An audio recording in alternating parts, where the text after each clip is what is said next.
On Saturday, this encampment took root at McGill. And of course, in Montreal, McGill University, and it is the largest we've seen in the country. In the last hour, we can tell you police have begun to arrive at the university.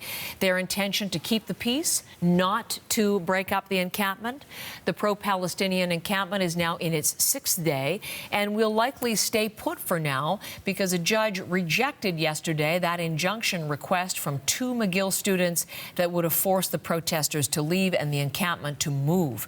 McGill and the students requested that injunction, raising concerns, which they say about behavior which was aggressive, said they did not feel safe, and described as well as anti-Semitic.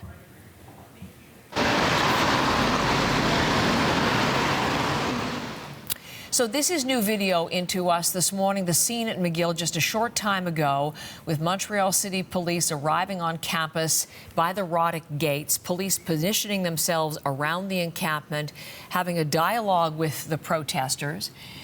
And that is just a few minutes ago. Now let's take you to our reporter once again on the story, Sharon Yonan-Reynolds, on campus at McGill, right in front of the encampment again this morning. How are things different, Sharon, from when we were speaking yesterday? What is happening there this morning?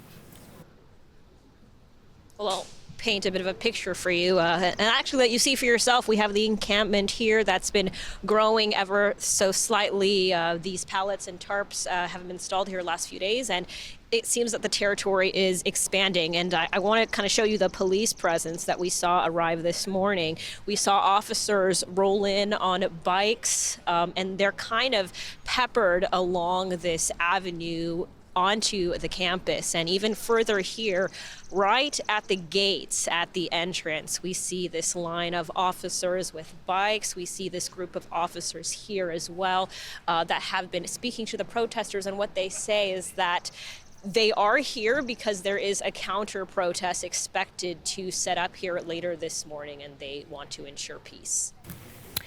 We certainly know that McGill handed matters over to Montreal police a couple of days ago, Sharon, wanting them to come up with a response. And Montreal police have been looking at their options for a peaceful end to all of this. Obviously, the increased presence today. What are they expecting to happen today? Right, so police do clarify they are not here to take down the encampment. They are here because of the counter protest that is expected to be set up very soon. And they say that they want to ensure peace between the two parties. Actually, a group of them have been speaking to protesters at the encampment and explaining the reason that they're here.